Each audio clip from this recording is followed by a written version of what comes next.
please ask them at the time it comes into your head. Don't wait till the end. Because I don't want to leave anybody behind. So we're going to basically cover everything today that will be on the exam on Friday, March 2nd. And then today, in your tutorial labs, you can just practice the things that you need to practice, okay? So nothing new today. It's all going to be review and giving you an opportunity to practice the things that we've done so far. Next week, in the lecture component, I will be here to answer any specific questions or concerns that you have. So there'll be no review lecture next week. It's going to be basically a question and answer session. So if you've got any outstanding issues, concerns, or points of confusion, come ask me the questions and we'll straighten everything out for you. And then after that, there'll be another chance for you to practice in your tutorial groups. The week after that is reading week, and then the week after that is the exam. Okay, so we're going to have you all prepared, stress-free, no worries. Dream about chocolates. Okay? Yeah, I was about to ask that. You'll get your chocolates on exam day, and everything should be fine. Okay. Now, having said that, if at the end of today you feel pretty supremely confident in your knowledge and your skills, you don't have to come to the lecture next week. And if you don't want to come to the labs, you don't have to come. Nobody will be penalized as far as attendance is concerned. Everybody will be marked present next week, even if you're not here. Okay? But I will be here for those of you who feel the need to show up or want to show up, and the TAs will be here for anybody who wants some time practicing in the labs. Okay? So next week is wide open. You can come, or you can stay home and sleep, or you can study, or whatever you want to do. Okay? All right. So we'll get started then. Dr. Mohammed has kindly decided to volunteer this morning, so he will be my model, and all of you will get the opportunity to see what's going on. So again, any questions as we go along, please feel free to ask, and we'll answer them at that time. There, I got the bench all warmed up for you, Doctor. Okay. Should I sit start with the spine? Yeah, just have a seat this way because facing that. Okay, so we'll try to follow the marking rubric as much as possible. So remember, on March the 2nd, you'll sign up your partner, and we'll process 2 people every half hour. So it's basically 15 minutes per student. Okay. If you have medical or cultural accommodation for not being able to be adjusted. Some of you have notified me about that already, but it's your responsibility to make sure that you bring somebody in that your partner can adjust and manipulate, okay? It can be, and if that's the case with any of you, it can be anybody. You can bring in another classmate, husband, wife, boyfriend, girlfriend, next door neighbor, the village garbage man, anybody, okay? Just as long as there's somebody there that can be on the table so that your partner has somebody to work on, okay? Because in all these techniques, you have to attempt cavitation, okay? Now, remember, if you make an honest attempt and you don't get cavitation, you're not going to fail, because even in real practice, not everybody cavitates. Some people cavitate very easily, others are not good cavitators. But if you get in there and you take a good contact and you give a good thrust like that, then even if it doesn't cavitate and you do everything right, you're going to get a good mark. But if you come in like this and you just go, then the mark goes down, okay? So you have to try and get that one, all right? Okay, so anterior thoracic then. Everybody has to do an anterior thoracic. So remember, we use that technique for correcting flexion fixation, so when the patient goes forward, we're not getting an opening of the interspinous spaces. Okay, so so this is the technique that we use. So the patient will be seated. Remember, we use the fulcrum technique, so you can have a fist as your fulcrum, or you can have a flat hand as your fulcrum, or you can use the thenar eminence as your fulcrum. And we always place the fulcrum immediately underneath the vertebra that is not moving. So if we're palpating T7, T8, and we're not getting that opening occurring, then we're going to put the fulcrum immediately underneath the spinous process of T7. So the fulcrum goes centrally located and it's underneath the vertebra that did not open up. Okay? And so you can come back a little bit more. Okay. So we have two techniques that we can use here. The ipsilateral and the contralateral contact. So with the ipsilateral contact, we're placing the fulcrum like this. We ask the patient to put their hands up behind their neck like so, making sure that the hands are down on the neck and not up on the occiput. Okay? We reach across the patient like this. We stay close. We're getting a lot of feedback here. Just hang on for a second. Just want to try something here.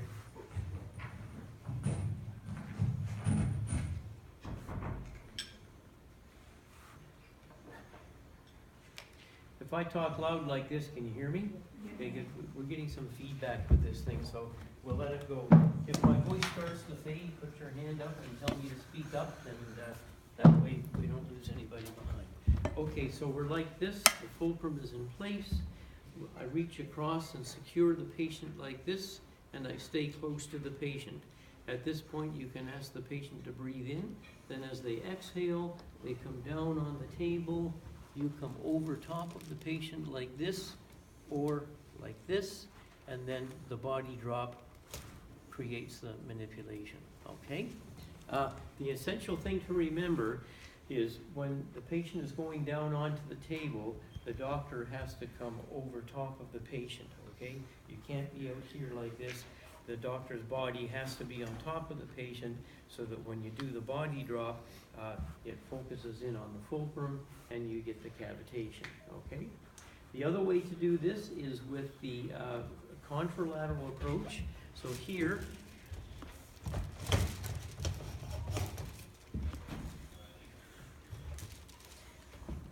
so we're actually for this one, we can have the patient relax and we're going to put the patient, so you're going to mark the vertebra that is your target vertebra.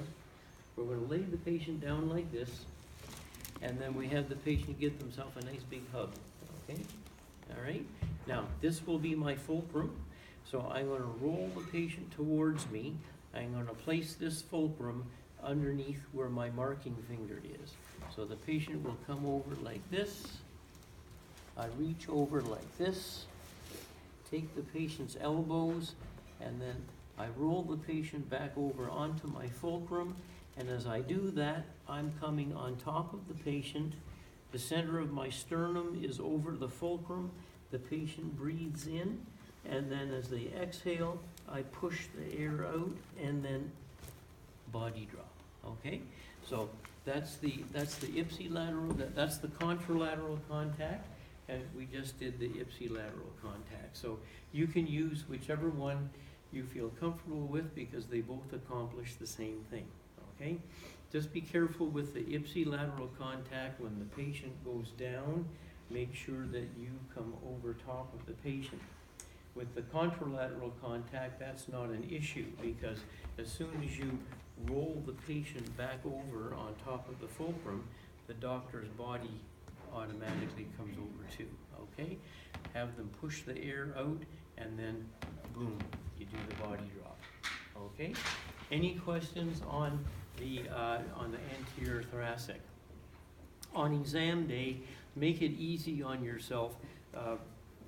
Adjust your patient in T5, T6, T7, T8. That's the easiest area to work on, so don't make it difficult for yourself. Sort of target this area here, okay? I'm sure you'll find some fixations, okay? Now, do you remember also in the first lecture we told you that you could use the anterior thoracic techniques to correct a costovertebral fixation, okay? It's exactly the same format as what we've talked about now. The only thing that's different is where you place the fulcrum.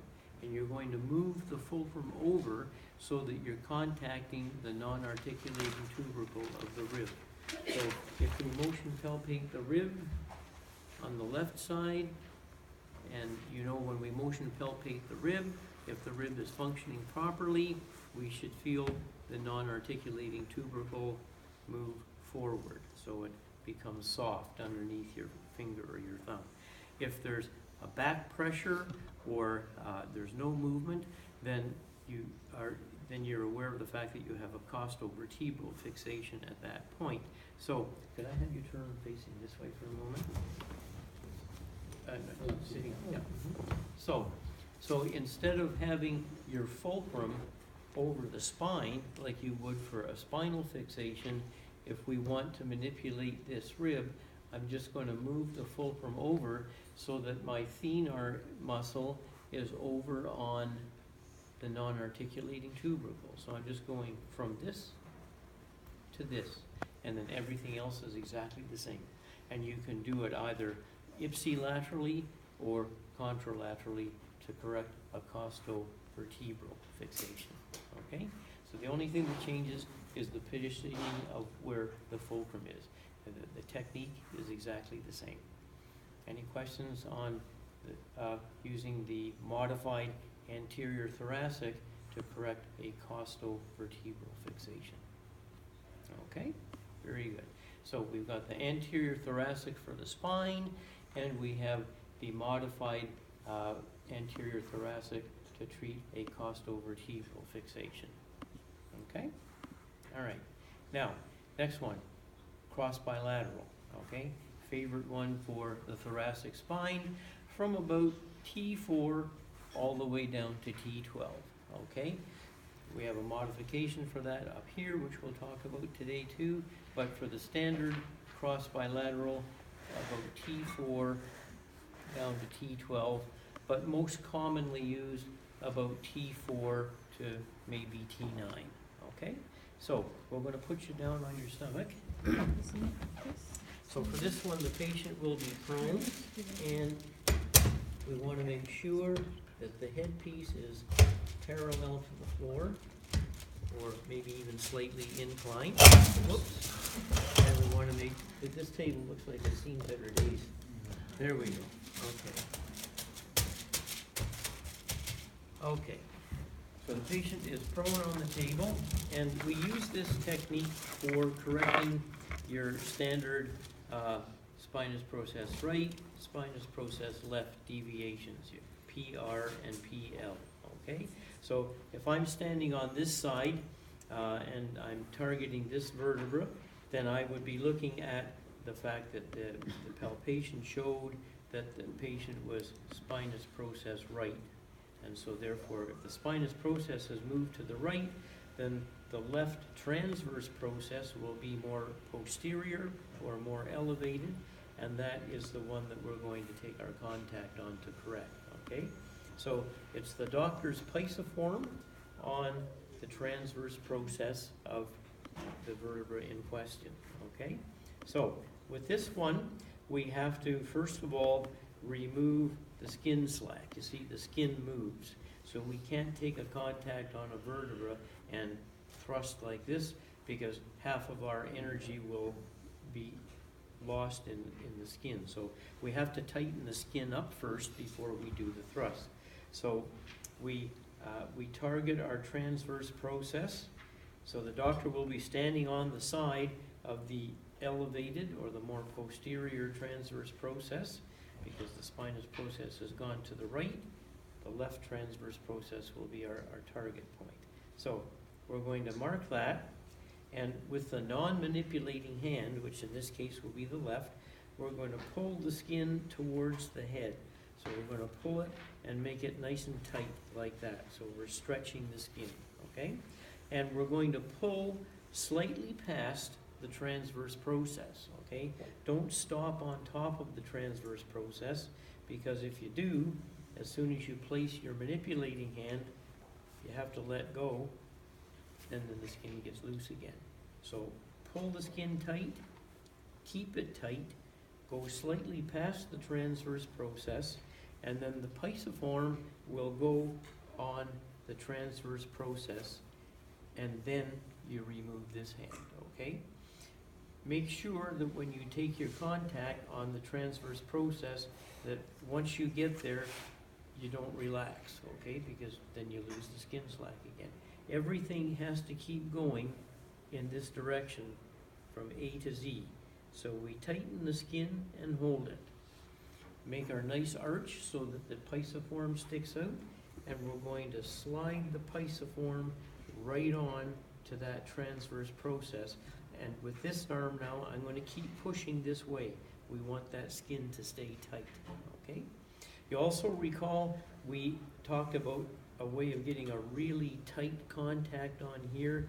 Instead of sliding on like this, the doctor can point their fingers towards themselves, and we can twist on to the contact. That makes a nice firm contact, okay? And it actually feels nice to the patient too. So you can come on like this, or you can twist on like that, okay? You see that I'm angled towards the patient at about a 45-degree angle, and the front, we have the fencer stance, so my front leg is slightly bent, and the back leg is straight, and I'm in close to the table, okay? So we're in close like this, okay? This arm is almost perfectly straight, okay? So this is bad contact, this is a good contact. So tighten up the triceps and the pecs and get that arm almost straight. But there still is a slight capacity to extend. So this is what we want to see. With the other hand, it just crosses over this hand and stabilizes the opposite side of the thorax. So the doctor ends up looking like this, okay? Manipulation textbooks will talk about minimum equal elbow bend. So that means they want you to look like this. So the elbows are almost perfectly straight and they're equal. So it's not like this or like this or like this. It's like this, okay? This is good contact, this is bad contact, okay? Then, when we're at this point, we're ready to do the manipulation. So I recommend that you have the patient breathe in, and then as they exhale, you're going to help them push the air out. So you're going to lean into your contact, and then once you've done that, you finish with the short, fast thrust like that, triceps and pecs. So it's boom, like so, okay? So, prone, find the transverse process that you're going to contact, take up the skin slack and hold it, don't let go. Slide the pisiform onto the transverse process like this, or like this, and then take this hand away, place it over here, get the center of your sternum over the contact point. You can go up on your toes a little bit if you have to, if the patient's a little bit big. And then at this point, the patient breathes in, and as they exhale, you help them push the air out, and then you finish with the thrust like that, okay? Any questions on the cross bilateral? So that's a typical technique that we use in the T-spine for correcting PR and PL discrepancies, okay? We can also modify this to do costovertebral fixation. So if you don't want to do the modified anterior thoracic, you can do it with a modified cross bilateral, and the only thing that's different is that now the doctor is placing the pisiform on the non-articulating tubercle of the rib. So instead of being approximately here, you're going to be approximately there. and then everything else is exactly the same. Take out the skin slack, contact on the NAT, cross over, sternum centered over the area that you're working on, minimum equal elbow bend, and then you can breathe in, breathe out, and as they breathe out, you push the air out and manipulate the rib like that, okay? Now, on the exam, if you want to, for this technique, if you're dealing with a big partner and you need a little bit of extra power, and either on the exam or even in clinical practice, instead of crossing this hand over to the other side, you can take this hand and place it on top of your manipulating hand, and then you've got two arms to thrust with instead of just one, okay? So this is permissible to do on the exam, and you won't be marked down for it, okay? So you can do it this way, which is the standard procedure, or you can do it this way for a little bit more muscle power, okay?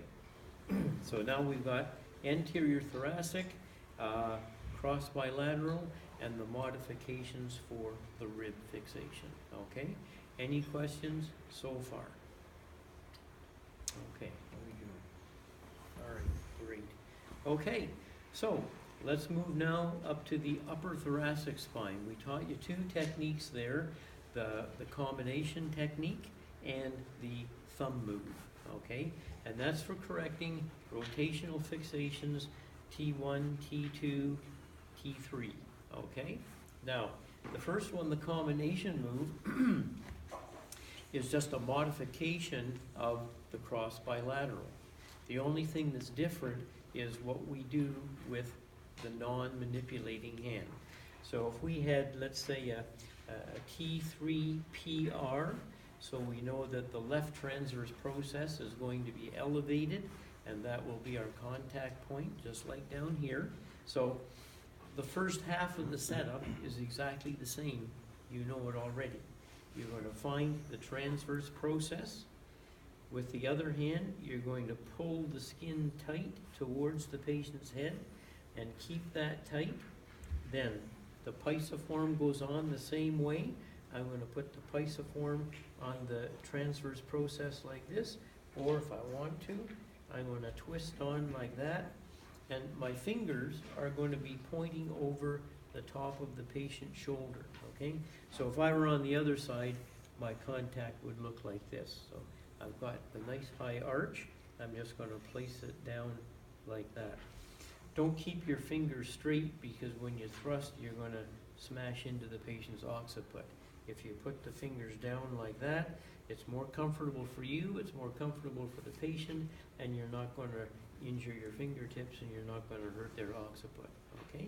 So we are now at this point, okay? I'm close to the table, fencer stance. I've got my operative hand in place. Now this hand, instead of coming over here like this, we open it up wide so that the web of skin between the thumb and the index finger is standing out. We find the rim of the occiput, and we just slide the thumb and the fingers on like that. So my thumb and the web of my hand is on the base of the occiput, and my index finger and middle finger are up on the temporal area of the head. So I'm just coming in like this, okay? This hand does two things. It tractions and it pushes the head over like that. So we end up looking like this, okay? So minimum equal elbow bend again, okay? We're focused right over the area that we're working on. And with this one, remember, make sure the headpiece is at least parallel to the floor, or preferably tipped down a little bit, because we want to open this area up here, okay? So now, we're like this. Now, before you do the thrust, I want you to do two things. You see, pretty well everybody's shoulders slope downward, okay? If we try to thrust like this, even on bare skin, there's a 50% chance that we're going to end up doing that. So the little trick to further anchor your contact is before you do the thrust, I want you to lean over the patient and forward. So that changes my forearm from this to this. It's almost like I'm thrusting back this way, but it's conforming to the contours of the body, and it locks you right on to that position so that now when I thrust with this arm, I'm not going to slide off because the force is actually going this way instead of this way, okay? Then everything else is exactly the same as the cross bilateral. The patient breathes in, and as they exhale, I lean over, forward, and then thrust. And you can use just the arm thrust, or if you want to put a little bit of body into it, you can put some body drop into it too, okay? But if you do that little trick, lean over and lean forward, it's going to make nice firm contact. This hand is tractioning and pushing the head away so that we open this area up, and you'll get a good opportunity to get cavitation there, okay? All right? So that's your, so the combination technique is a modified cross bilateral. We're just changing this from this to this, okay? Because up here, if you do a cross bilateral, I'm going to do it in slow motion. Just watch what happens to the patient's head. Well, he's pretty tight.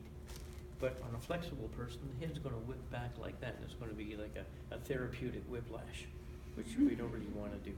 So this prevents that from happening by tractioning the head, stretching the muscles, pushing over this way.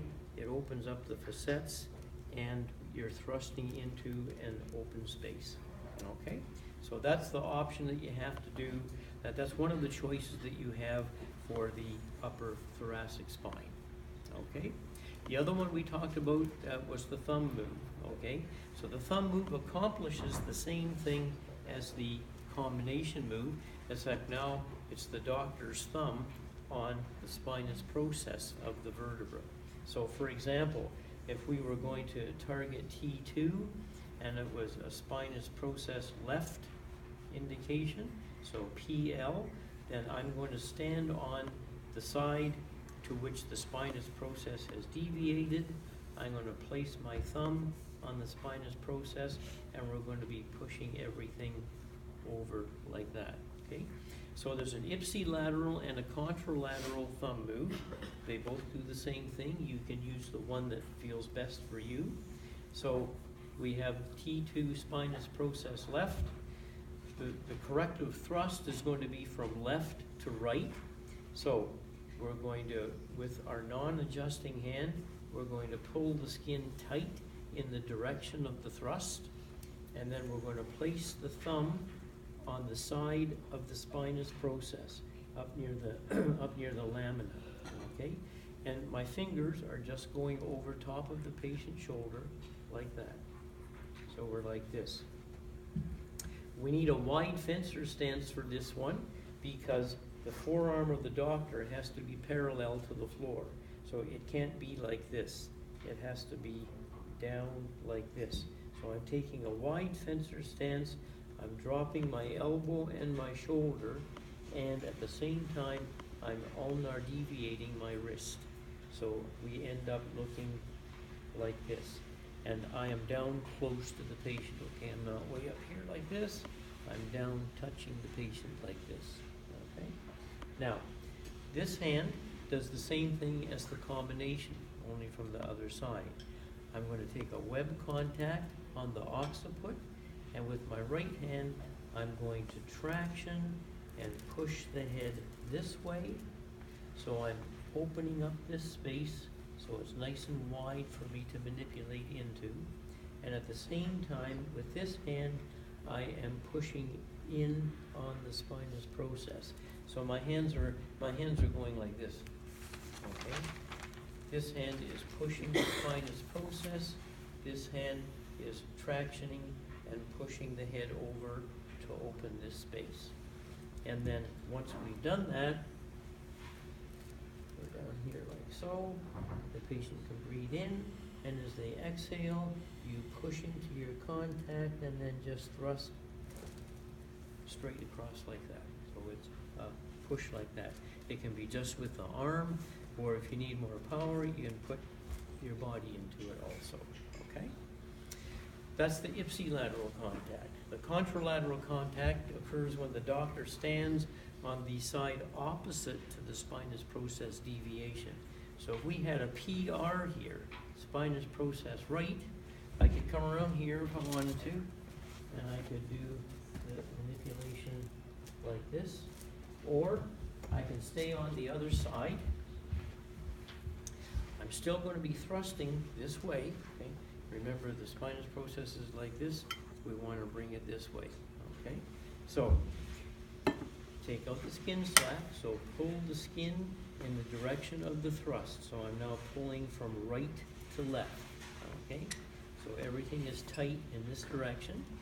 I'm going to take my thumb contact on the lamina spinous junction. Now this forearm has to be parallel to the floor. So, wide fencer stance, I have to lean way over the patient like this and point my elbow out, okay?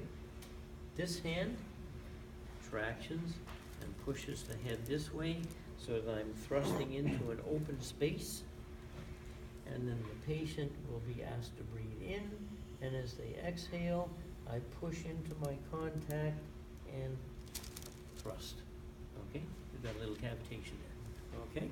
So they're identical. So for the upper thoracic spine then, you actually have three choices. Combination, ipsilateral thumb move, contralateral thumb move. So when the examiner asks you to demonstrate an upper thoracic technique on March the 2nd, it's your choice. Okay, they will not make you do a combo, or they will not make you do a thumb move. You pick your fave and do that.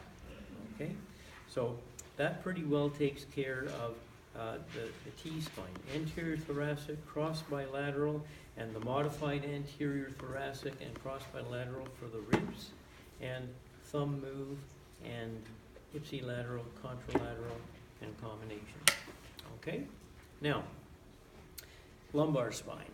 Okay, so in the lumbar spine on March the 2nd, you will have to do either a correction for type 2 or a correction for type 4. Okay, if you have to do a type 2 correction, you have two choices. You've got the lumbar roll or the spinous hook. If you have to do the type 4 correction, the only choice is the spinous push. So we'll go through all of those now, and then on the exam day, you just function according to what you're called. Okay, so I'm going to put you onto your right side now so everybody can see. So we're getting into the lumbar spine now, and as we showed you during the lectures, when we're doing the lumbar spine, we're doing the lumbar spine and the sacroiliacs, we have to put the patient in the side posture position, okay?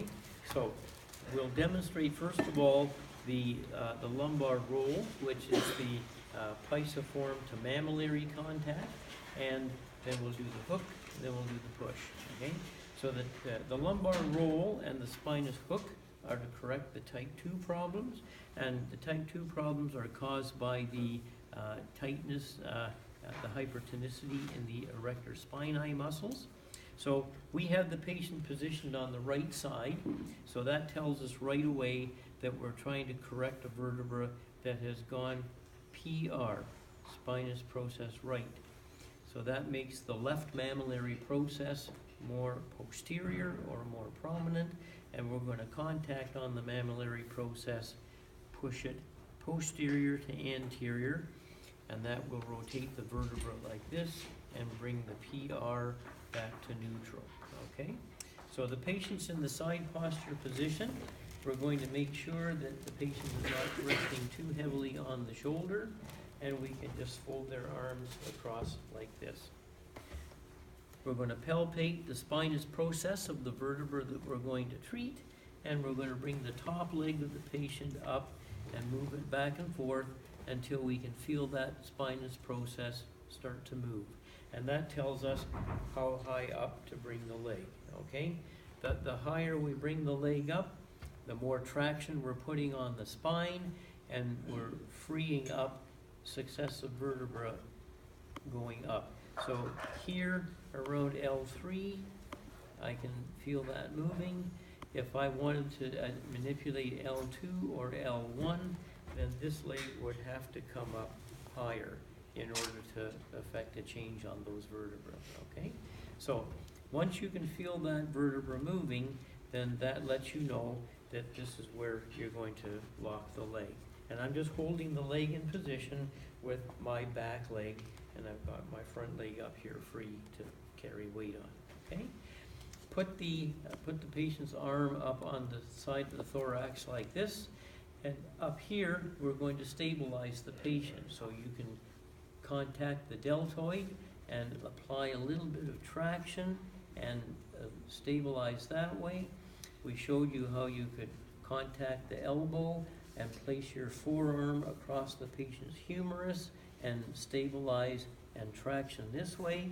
Just make sure the patient doesn't have shoulder instability problems, because if you start doing this, you're going to hurt their shoulder, okay? So they have a stable shoulder, this is good. Or the other option was to come underneath like this, have the patient squeeze your arm, and now you can use this to stabilize the patient, and you can also traction, okay? So you pick the one that you feel comfortable with. They're all valid and all effective, okay? The next point is to get the pisiform onto the mammillary process. Remember, the mammillary process is really close to the spinous processes. When you take your pisiform contact on the patient's mammillary process, this portion of your hand should still gently be touching the spinous processes, okay? If you're way up here, you're way off target, because the spinuses are down here. It has to be in close like that. And the fingers of the doctor have to be on the same side of the spine that you're treating. So this is a bad contact. This is a good contact, okay? So we don't have to worry about skin slack with this one. Sorry? Oh, good and bad, okay. So pisiform on the mammillary, bad contact, good contact, okay? So we've got the pisiform on the mammillary. The corrective force is posterior to anterior. So we don't have to worry about skin slack this time, okay? Because we're coming this way. We're not going up or down. So just take your contact on the mammillary process like that. And then I'm going to go up on my toes. I'm going to go thigh to thigh with the patient. So the anterior aspect of my thigh goes on the lateral aspect of the patient. So I'm going up and I'm placing my thigh on the patient's thigh, and then I have to get my arm at 90 degrees to the patient's body. So what I'm going to do there is I'm going to twist my hand like this, and I'm going to twist and face the patient and point my elbow out like this. And as I'm doing that, I'm pushing in on the contact and I'm pushing down on the patient's leg. So I've got this vector and this vector, and the patient's knee is well off the table. Once I push into the contact like that, I'm stretching the joint capsule now. At this point in time, you can have the patient take a breath in, and then as they exhale, you come in on your contact, and then you do the body drop, okay? With the lumbar and the sacroiliac techniques, you have to use the body drop unless you're huge, okay? When you do the body drop, that makes any other vector that you're placed in position stronger. So the body drop adds power to this, and it adds power to this, okay? And the way you accomplish the body drop is just picture in your mind that you're trying to push the patient through the table onto the floor, okay? So for an effective body drop to occur, the doctor has to be close to the patient. You can't do an effective body drop from up here because then you're just going to come crashing down on the patient. Your body drop will be much more effective if you're close like this and you do the body drop from here. And that way you're not just crashing into the air, okay? So the thrust then is a combination all at the same time of this,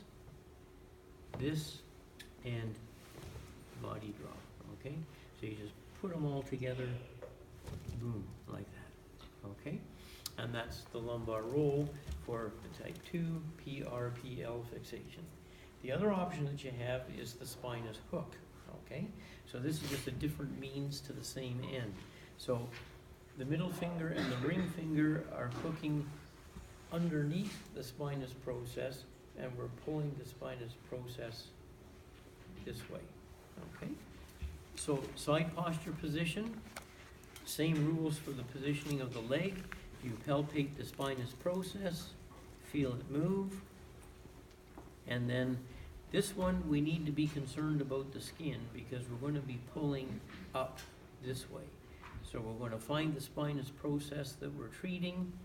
We're going to start a couple of finger widths below, and we're going to pull up onto the spinous process like that to make the skin tight, okay? And I find with the spinous hook, it's best for the leg to go knee to knee. So instead of going thigh to thigh, I'm going to put my knee up on the patient's leg like this. So with this leg, I will be pushing down, and as I push down, the pelvis rotates this way, and at the same time, I'm coming in close to the patient, and with my right arm, I'm going to be pulling up on the spinous process like this. So it's this, come in close to the patient, and then the manipulation is a combination of arm pull, leg drop, and body drop, like that. We got that one there. You're gonna go out of here all fixed up today, okay? So it's this, and this all at the same time, okay? So those are your two options for type 2 correction. If the examiner asks you to do a correction of that nature, then it's your choice whether you want to do the roll or whether you want to do the hook, okay? Now, the last one in the lumbar spine, we did the type 4 correction, okay? So this was with the spinous push, because with the type 4 correction, we're dealing with a multifidus problem, okay? So if I could just have you sit up for a minute and look at the blackboard, or the whiteboard, and we'll have you put your hands across your chest. So if I were testing a lumbar vertebra, I rotate to the right, spinous process moves to the left, that's normal, right? Okay, because on right rotation, the left multifidus should be dominant, and it pulls the spinous process to the opposite side. That's normal movement. Now, if I test the same vertebra on the other side, and I rotate to the left, the spinous process should go to the right. But if it stays stuck, or if it comes towards me, that tells me we have a type 4 problem caused by the multifidus on the left side, okay? Because on left rotation, the right multifidus should be dominant, and that will pull the spinous process to the right. If the spinous process is coming towards the same side that I'm rotating the patient, then that tells me that we have a left multifidus spasm that's overpowering the right multifidus, and that's causing the spinous process to come this way. So we have to devise a treatment that will allow us to push the vertebra in the correct direction and at the same time stretch the offending multifidus muscle. So in this case, we have a left-sided problem because the spinous process is coming this way instead of this way, and it's the left multifidus that's causing the problem. So we're going to put the patient on the table so that the multifidus that's in spasm is uppermost, so that when we push down, we're going to stretch that muscle when we remobilize the vertebra, okay? So, side posture position, again, leg comes up to the point where we can feel movement in the vertebra that we're going to treat, and now we're going to use these two fingers again, but now instead of hooking underneath the spinous process, we're going to hook onto the top, but we're going to place them on the top. So now we're going to be pushing the spinous process down like that instead of hooking up like this. And so when we push down like this, we're going to mobilize the vertebra in the proper direction, and at the same time we will be stretching the left multifidus muscle. So I'm on top of the spinous process, the leg comes up like this, I'm going to stabilize up here, my hand and forearm go across the pelvis, and my contact on top of the spinous process is done with the fingers bent like this. So we're not coming on straight like this, we're coming on with the fingers bent like this. That's so that we have the capacity to push, okay? So bent fingers on top of the SP, hand and forearm obliquely across the buttock, knee to knee, down low to the patient. Then as I push down with the knee and pull the pelvis across towards me, I'm going to straighten my fingers, so I'm pushing the spinous process away, and then I do body drop. And the body drop makes this stronger and this stronger. And that's for your type 4, okay? All right, so any questions on any of the lumbar material? Okay, remember, if you think of questions next week, I'll be back next Friday, same time, same station, and we'll answer your questions, okay? So let's see, we've done anterior thoracic, cross bilateral, thumb move combination, and we've done the costovertebral modifications with the anterior thoracic and the cross bilateral, and we've done lumbar type 2, lumbar type 4. We have to do SIs and first rib, and we're done. Okay, so holding out okay, Doc? Okay, good. All right. So let's do the superior sacroiliac joint fixation types first.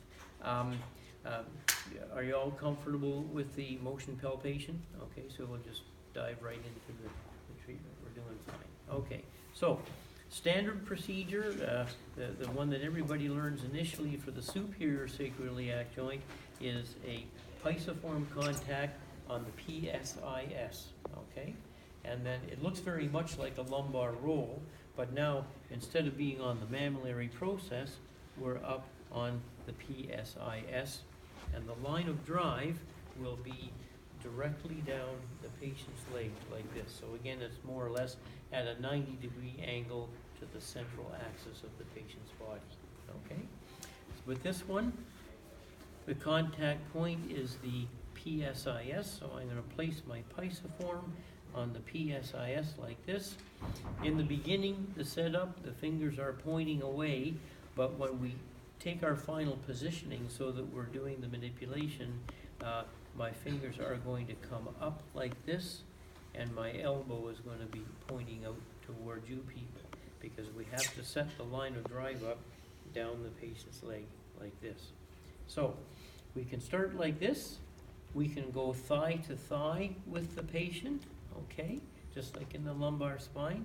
Then I'm stabilizing up here, and then as I start to push in on the PSIS, I'm going to turn my body towards the patient, and I'm going to spin my hand up like this. And when I do that, you see that my elbow starts to come out. So we're going to end up, before we do the thrust, looking like this, okay? So I'm twisting up like this. And then the manipulation is a combination of a push with the arm, a drop with the leg, and body drop, okay? And the body drop makes this and this stronger, okay? Now, if you want to, you can also do this one knee to knee, so you can go like this and thrust also like that, okay? So, the last one for the superior joint is, again, a contact on the PSIS, but now the contact on the doctor is this area of the arm. So, somewhere between here and here, this is going to go onto the PSIS. So, patient is set up like this.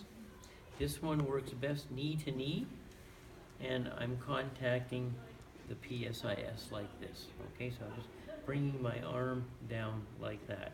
And then I'm going to push down with my knee, and with this arm, I'm going to pull in like this. And that will pull the pelvis over towards me. And then once I've taken out all the joint slack, I will do the body drop straight down like that. So it's a combination of this,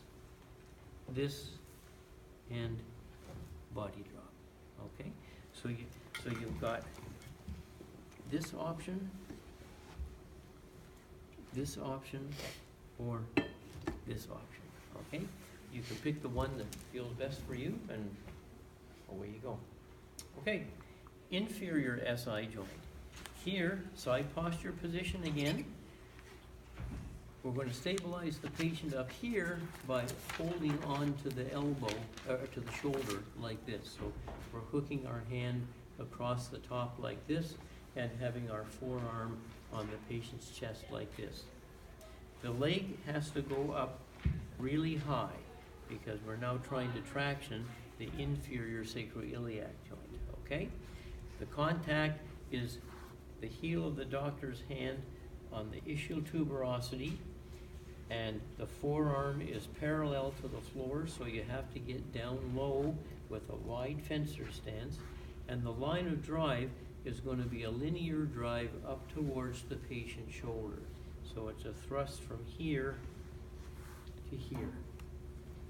So you stabilize the patient up here, you push up with the leg, and I'm pushing into the contact with my hand, and then the thrust is a combination of a push with the arm and a lunge with the body. So you're not just going to do it with the arm, you're going to put your body into it too. So you have to use a fair amount of force with this.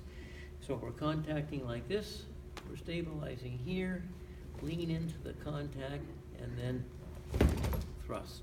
And thrust hard enough so that you move the patient and or the table, okay? But it's a linear drive like this. So we have to hold the patient here so they don't go off the table, okay? The other adaptation to this one was taking the patient's leg and putting it on your front leg. That makes it a little bit easier for you to stay back here at your initial contact point.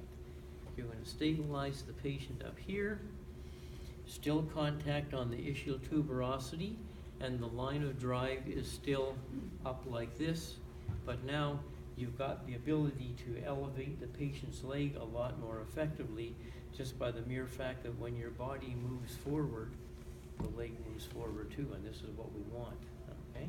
So we're contacting here, taking out the joint slack, and then we're thrusting like that, okay? So those are two very effective options for you for the inferior sacroiliac joint. Any questions then on superior and inferior sacroiliac joint? Okay, let's have you sit up for a moment. We'll do and we'll have you face up that way. So we'll do the first rib, and I think this, oh no, we have to do, we didn't do costosternal, did we? Okay. Remember costosternal motion palpation. If we're doing the left side, I'm going to come in and palpate the rib as it articulates with the sternum. I'm going to come underneath the patient's arm like this and stabilize the fingers, and then I'm going to do three things. I'm going to do extension, elevation, and rotation, okay? And if that rib is functioning properly, we expect it to move upward and outward from the sternum. If that's not happening, then we can manipulate that just by using the test procedure slightly modified as a manipulation. So if I were going to adjust here, I would take the skin slack superior oblique. So I'm pulling the skin in this direction. Then I'm going to adduct my thumb and place the thenar muscle on the rib. I'm going to come underneath here, reinforce this contact. Then I'm going to take the patient into extension, elevation, rotation, and thrust. Okay? And we're thrusting up like this. Okay? And that's how you would correct the costosternal fixation. So if they ask you on the exam for a costosternal fixation, that's the way to do it. Make sure when you're treating the left side that the doctor's left leg is back so you can keep your balance. If you're treating the right side, make sure that the doctor's right leg is back so that when you're pulling like this, you're not going to fall over. Okay? All right. Now, first rib. Remember the motion and palpation for that? If we're doing the left side, we're going to palpate down between the clavicle, upper fibers of the traps, and the C-spine. We're going to push straight down.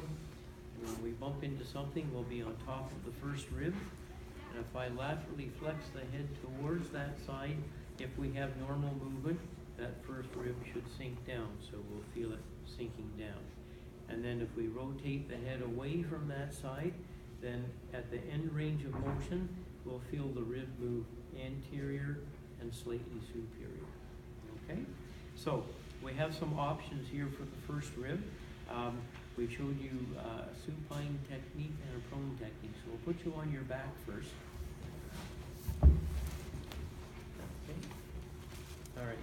So if we're doing the left first rib, we're going to take a knuckle contact on the non-articulating tubercle of the left rib. And the way we sort of eyeball that is to find the acromioclavicular area, and then we find C7T1, and we go about halfway between those two, slightly forward and medial, and that will place us right on the non-articulating tubercle of the first rib.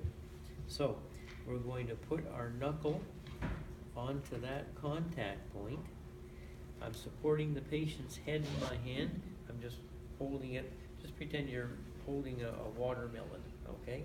So your fingers of each hand is supporting the head, and my contact is up here, okay? So we're coming in onto the contact. Get down nice and low. Put the head into slight flexion, and then I'm going to push into my contact, and I'm going to move the head over to the same side. So I'm pushing the head into left lateral flexion, I'm pushing into my contact, and then with my left hand, I'm going to thrust straight down like that in this direction, okay? And that will mobilize the first rib from a supine perspective, okay? Any questions on that one? Okay, let's go on your tummy now. This is the last one. Okay, so for this one, we'll need to lower the head piece a little bit. Take the table to cooperate.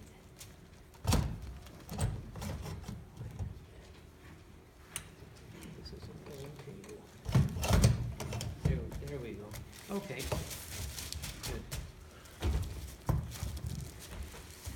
Okay, so for the first rib prone, again, it's going to be a knuckle contact on the non-articulating tubercle of the first rib.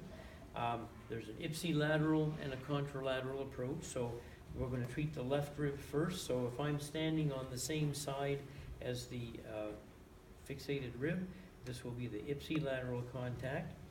So I'm going to find the NAT.